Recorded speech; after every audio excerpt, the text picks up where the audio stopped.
Hello दोस्तों, इस video में हम सॉल्व करने वाले हैं 41 एफडी रिक्रूटमेंट 2021 के लिए रीजनिंग के पेपर सेट नंबर 4 को। अगर आप फायरमैन, ट्रेडमैन, मेट, एमटीएस की तैयारी कर रहे हैं 10th लेवल के ऊपर, तो ये वीडियो खास आपके लिए होने वाली है।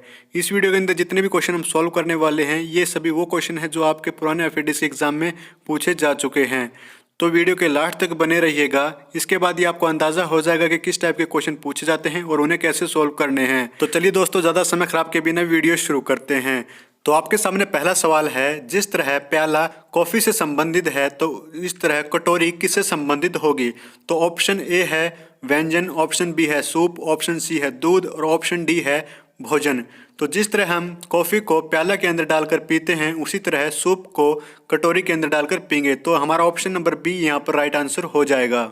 अगला सवाल है, जिस तरह स्याही पेन से संबंधित है, उसी प्रकार पेट्रोल किससे संबंधित होगा। तो यहाँ पर ऑप्शन नंबर ए है बस, ऑप्शन बी है कार, ऑप्शन सी है रेलगाड़ी, ऑप्शन डी है ट्रैक्टर। तो आपको पता है कि ऑप्शन ए और डी के अंदर यहाँ पर जो बस और ट्रैक्टर है, इसके अंदर डीजल डलता है, पेट्रोल नहीं डलता है। और रेलगाड़ी के अंदर जो कोयला वगैरह या फिर बिजली से चलती है। तो जो हमारा ऑप्शन नंबर बी है कार, तो कार के अंदर पेट्रोल डालकर चला सकते हैं। तो हमारा ऑप्शन बी यहाँ पर राइट आंसर हो जाएगा। अगला सवाल है सवाल नंबर 3। इसके अंदर MAD जिस तरह JXA से संबंधित है, उसी प्रकार RUN किससे संबंधित होगा। तो आप ध्यान से देखोगे तो आप देखोगे कि जो MAD है, इसको अगर आप हर एक में से तीन तीन को पीछे ले जाओगे यानी माइनस करोगे, तो आपको जो रिलेशन दिखाई देगा वो होगा JXA। तो उसी प्रकार आप RUN का जो रिवर्स करोगे, तीन तीन बैक जाओगे, तब आपको मिलेगा ORK। तो हमारा ऑप्शन नंबर यहाँ पर डी है, वो राइट आंसर हो जाएगा। अगला सवाल है, जिस तरह 5, 7, 9 और 13 EGIM से संबंधित है, तो उसी प्रकार 3, 5, 8 और 16 किससे संबंधित होगा। तो आप देखोगे जो 5 है उसके नंबर पर आता है E, तो और 7 है वहाँ पर आता है G, और जो 9 नंबर पर आता है हमारा I, और 13 नंबर पर आता है हमारा M। तो उसी प्रकार आपको यहाँ पर देखना है। तो हमारा 3 नंबर पर यहाँ पर C आता है, 5 नंबर पर E आता है, और 8 नंबर पर H आता है, और 16 नंबर पर P आता है। तो हमारा ऑप्शन नंबर यहाँ पे डी है, वो राइट आंसर हो जाएगा CEHP। अगला सवाल है, आपको सवाल नंबर 5 से लेकर 8 तक भिन्न चुनना है, यानी जो आपको 4 ऑप्शन दिए गए हैं, इनमें से 3 एक जैसे हैं और एक अलग है। तो हमारा जो सवाल नंबर 5 है, इसके अंदर भतीजा, ऑप्शन बी भतीजी, ऑप्शन सी चाचा, ऑप्शन डी पिता। तो यहाँ पर आपको पिता नहीं चुनना है कि अगर आप चाचा भतीजी या फिर चाचा भतीजा अगर ऐसा करने लगे तो ये आपका गलत हो जाएगा। तो यहाँ पर जो आपका ऑप्शन नंबर ए है, ऑप्शन नंबर सी है और ऑप्शन डी है, भतीजा, चाचा और पिता, तो ये है पुल्लिंग। और जो आपका ऑप्शन नंबर बी है भतीजी, ये होगा स्त्रीलिंग। तो हमारा ऑप्शन नंबर यहाँ पर बी राइट आंसर हो जाएगा। तो जो अगला सवाल है सवाल नंबर 6, ये मैं आपके लिए छोड़ता हूँ। आपको जो सही ऑप्शन राइट आंसर है, ये आपको कमेंट करके बताना है। चलिए अब बढ़ते हैं सवाल नंबर 7 की ओर। तो सवाल नंबर 7 के अंदर आपका जो ऑप्शन नंबर ए है वो है AIUE, ऑप्शन बी है PIRE, ऑप्शन सी है VALT और ऑप्शन डी है TORE। तो यहाँ पर जो आप देखोगे ऑप्शन नंबर ए के अंदर, तो आपको सभी जो वोवल्स हैं वो दिखाई देंगे, यानी स्वर। और जो बाकी आप ऑप्शन देखोगे उनके अंदर आपको सभी स्वर या सभी आपको कॉन्सोनेंट्स नहीं दिखाई देंगे। तो आपका जो ऑप्शन नंबर ए है वो राइट आंसर हो जाएगा। अगला सवाल है सवाल नंबर 8। तो यहाँ पर ऑप्शन नंबर ए है 51, ऑप्शन बी है 171, ऑप्शन सी है 291 और ऑप्शन डी है 322। तो यहाँ पर आप देखोगे ऑप्शन ए, बी और सी है, ये ओड नंबर है यानी विषम संख्या है। लेकिन आपका जो ऑप्शन नंबर डी है, ये एक इवन नंबर है यानी सम संख्या। तो आपका ऑप्शन नंबर डी यहाँ पर राइट आंसर हो जाएगा। अगला सवाल है सवाल नंबर 9। इसके अंदर आपको कुछ शब्द दिए गए हैं, यानी वर्ड्स, आपको जिनको अरेंज करना है अल्फ़ाबेटिकली, जो आपको डिक्शनरी के अंदर देखने को मिलते हैं यानी शब्दकोश के अंदर। तो उसी क्रम के अंदर आपको उसको अरेंज करना है कि पहले कौन सा आता है।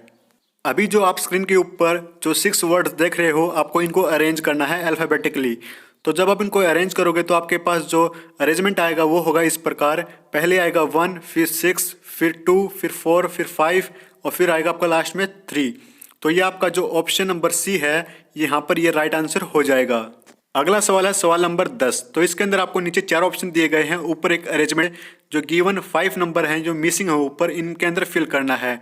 तो आप इनको एक एक करके फिल करोगे तब आपको जो सेट मिलेंगे वो होंगे 5-5 के, जो 4 सेट मिलेंगे ऊपर आपको।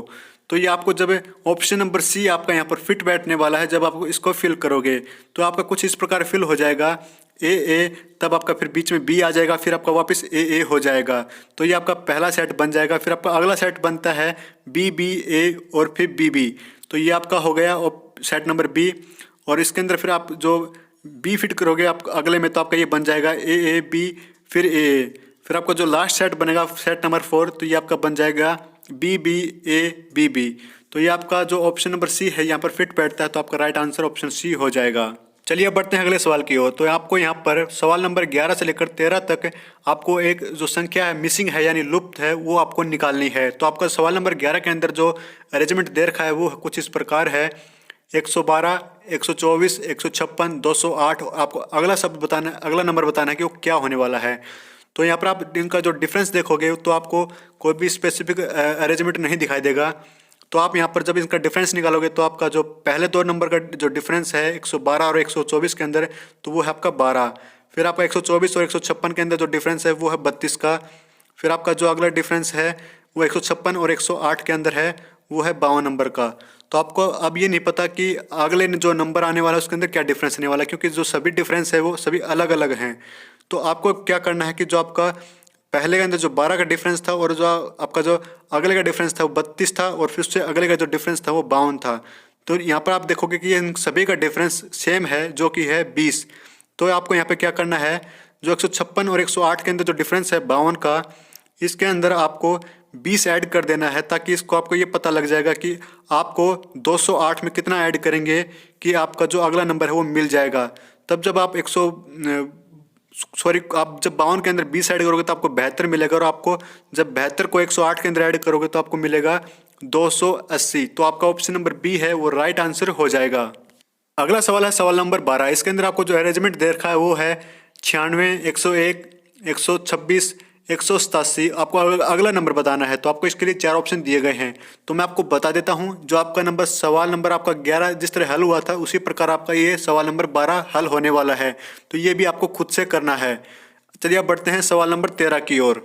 इस सवाल के अंदर आपको जो अरेंजमेंट दे रखा है वो है BAFEJIPO, फिर आपका डैश है, फिर आपका यू है। तो आपको बीच में जो नंबर है और यू के बीच में ये आपको निकालना है। तब आपको ध्यान से देखोगे तो आपको पता लगेगा कि बी में से जब आप एक कम करोगे तब आपको ए मिलेगा, एफ में से एक कम करोगे तब आपको ई मिलेगा, जे में से आई एक कम करोगे तब आपको आई मिलेगा, और पी में से एक कम करोगे तब आपको ओ मिलेगा।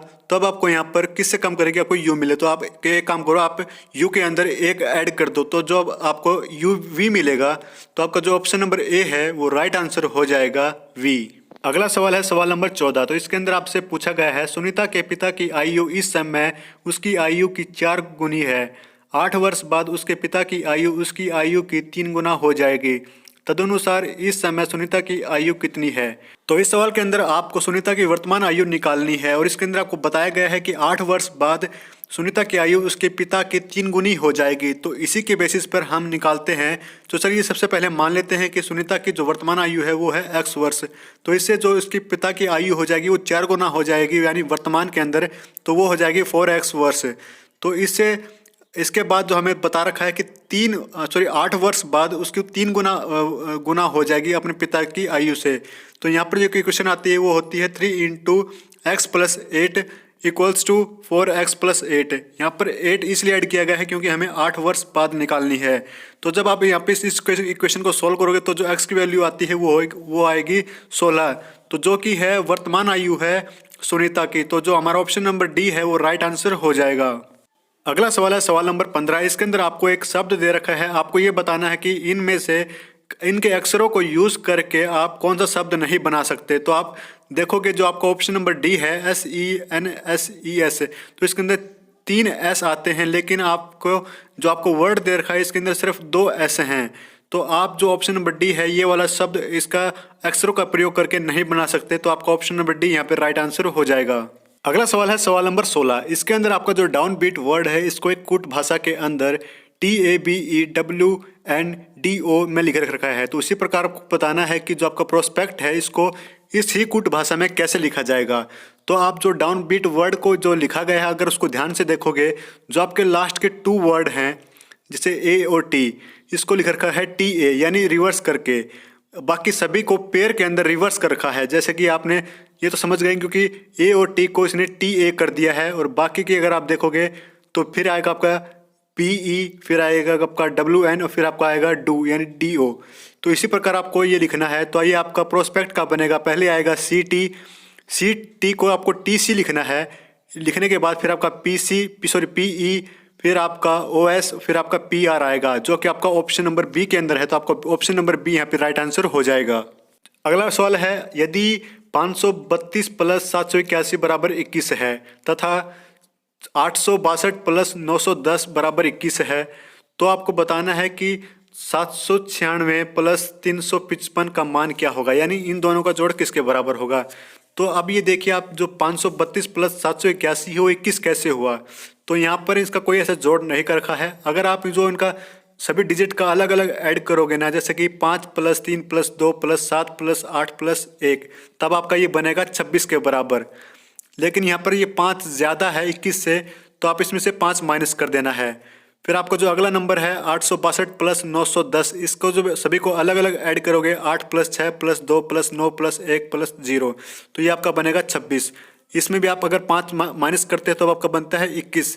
तो अगले के अंदर आपका जो 7 प्लस 9 प्लस 6 प्लस 3 प्लस 5 करोगे तो अब आपका ये बनेगा 35। तो इसके अंदर से भी आपको 5 माइनस करना होगा, जैसे आपने पिछले वालों में किया है, तब आपका ये बनकर आएगा 30। तो आपका ऑप्शन नंबर यहाँ पर बी राइट आंसर हो जाएगा। अगला सवाल है, यदि माइनस भाग का संकेत हो, प्लस गुणा का संकेत हो, भाग माइनस का संकेत हो, गुणा प्लस का संकेत हो, तो निम्न में से कौन सा सही है। तो आपको बताना है, अगर आप जो नीचे ऑप्शनों के अंदर आपको जो संकेत दे रखे हैं, जो भी सिंबल दे रखे हैं, अगर आप ऊपर वाले के साथ इसको एक्सचेंज करते हो तो आपका कौन सा जो सही जवाब है वो निकल कर सही आता है। जब इसको इक्विवेलेंट देखोगे तब आप, तो ये आपको खुद से सोल्व करना होगा, ये वरना ये लेंथी वीडियो हो जाएगी। वैसे मैं आपको बता दूं, इसके अंदर जो आपका ऑप्शन नंबर ए है वो राइट आंसर होने वाला है। अगला सवाल है, प्रेम, राकेश, रोशन, संजय, तनुज, उदित एक व्रत में उसके केंद्र की ओर देखते हुए समान दूरी पर बैठे हैं। उसमें रोशन प्रेम के दाएं तीसरे स्थान पर है, राकेश तनुज के बाएं तीसरे स्थान पर है, उदित प्रेम तथा तनुज के बीच में है, और संजय उदित के बाएं तथा दाएं से तीसरे स्थान पर है। तदनुसार तनुज के सामने कौन है। तो आपको प्रश्न के अंदर 6 लोग बिठा रखे हैं, वर्ताकार के अंदर एक दूसरे की ओर मुंह करके बैठे हैं। तो प्रश्न के अनुसार अगर हम इन 6 लोगों को बिठाएं तो ये कुछ इस तरह बनते हैं, आप देख सकते हैं तस्वीर में। तो तनुज के सामने कौन बैठा है ये पूछा गया है। तो इसके अंदर जो राइट आंसर होगा वो राकेश है, जो तनुज के सामने बैठा है। तो हमारा ऑप्शन नंबर यहाँ पर सी राइट आंसर हो जाएगा। अगला सवाल है, वृंदा एक नियम बिंदु से उत्तर दिशा की ओर 30 किलोमीटर जाती है। इसके बाद वह दाएं मुड़कर 30 किलोमीटर जाती है। इसके बाद पुनः दाएं मुड़कर 30 किलोमीटर जाती है। तदनुसार वह अपने प्रारंभिक बिंदु से कितनी दूर और किस दिशा में पहुंच जाती है। तो ये आपको बताना है कि वो कितनी दूर तक पहुंची और किस दिशा में पहुंची है। इसको अगर हम ग्राफ के मदद से बनाएं तो ये कुछ इस बनेगा, जैसा कि आप अब स्क्रीन के ऊपर देख पा रहे हो। तो ये आपको पता लगेगा कि 30 किलोमीटर अपने प्रारंभिक स्थान से दूर है और ये पूर्व दिशा की ओर जा चुकी है। तो जो आपका ऑप्शन नंबर बी है वो राइट आंसर हो जाएगा, 30 किलोमीटर पूर्व। अगला सवाल है 21वां, नीचे एक पासे की 4 स्थितियों को दर्शाया गया है। तदनुसार शीर्ष पर 2 की स्थिति के नीचे तल पर कौन सी संख्या होगी। तो इस सवाल के अंदर आपको बताना है कि 2 के अपोजिट साइड कौन सा नंबर होगा। तो आपको इसके लिए कुछ ज़्यादा नहीं देखना है। तो आपको यहाँ पर जो फिगर 1 है और 3 है, सिर्फ ये देखिएगा। आप देख सकते हैं कि जो 6 और 3 दर्शाए गए हैं, इसके साथ 5 भी है, और फिगर नंबर 3 के अंदर 6 के साथ 2 भी है। तो आप देख सकते हैं जब 3 और 6 साथ में हैं तब आपके 2 दिखाई दे रहा है। लेकिन आप जब फिगर नंबर 1 देखोगे तो आपको 3 और 6 भी दिखाई देंगे, लेकिन इसके साथ 5 भी दिखाई देगा। इसका मतलब है कि 2 के अपोजिट 5 है। तो आपका ऑप्शन नंबर डी यहाँ पे राइट आंसर हो जाएगा, 5। अगला सवाल है, आपको सवाल नंबर 22 और 23 के अंदर आकृति को पूरा करना है। तो 22 के अंदर जो आपको आकृति दी गई है, इसके अंदर आपको 4 ऑप्शन दिए गए हैं। तो जब आप इसको सेट करोगे तो आपको देखोगे कि जो आपको ऑप्शन नंबर ए है वो राइट आंसर हो जाएगा। अगला सवाल है सवाल नंबर 24। कागज का एक पृष्ठ मोड़कर छिद्र करने के बाद खोलने पर प्रश्नाकृति जैसे दिखाई देती है तदनुसार। मतलब आपको इस क्वेश्चन के अंदर एक कागज दे रखा है और उसको मोड़कर उसके अंदर छेद कर दिए गए हैं। तो आपको एक जो आकृति दे रखी है ये आपकी जो प्रश्नाकृति है ये खोलने के बाद है। आपको बताना है कि इस कर उसको वापस मोड़ दिया जाए 2 बार तो वो उत्तराकृति के अंदर कौन सी आकृति सही बैठती है। तो इसके अंदर आपको 4 ऑप्शन दे रखे हैं। जब आप इस कागज को ऊपर से नीचे की ओर मोड़ोगे तब आपकी ये ऊपर वाले 3 बिंदु नीचे वाले 3 बिंदुओं को ढक लेंगी। तो इसी प्रकार 6 बिंदुओं को ढक लेंगी। लेकिन जब आप इसको फिर से राइट से लेफ्ट या फिर लेफ्ट से राइट के अंदर फोल्ड करोगे तब आपकी सिर्फ 3 बिंदुएं बचेंगी। तो आपका जो ऑप्शन नंबर ए है वो राइट आंसर हो जाएगा।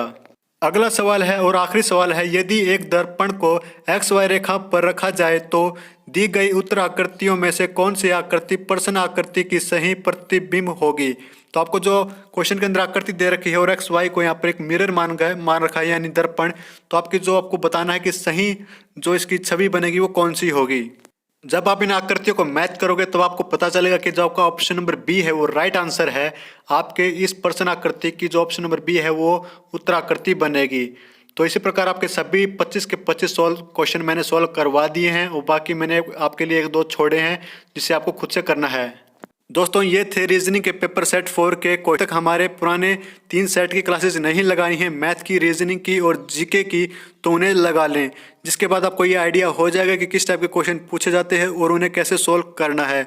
जिसके बाद आप उसी प्रकार के क्वेश्चंस अटैम्प्ट करते हैं, प्रैक्टिस करते हैं तो ये आपका मैं 101% के गारंटी के साथ कहता हूं कि आपका सिलेक्शन होने से कोई नहीं रोक सकता।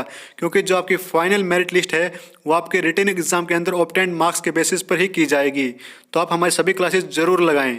दोस्तों अगर वीडियो पसंद आए तो वीडियो को लाइक और शेयर जरूर करें। चैनल पर नया हैं तो चैनल को सब्सक्राइब जरूर कर लें। इस वीडियो में बस इतना है, फिर मिलता है अगले वीडियो में। धन्यवाद।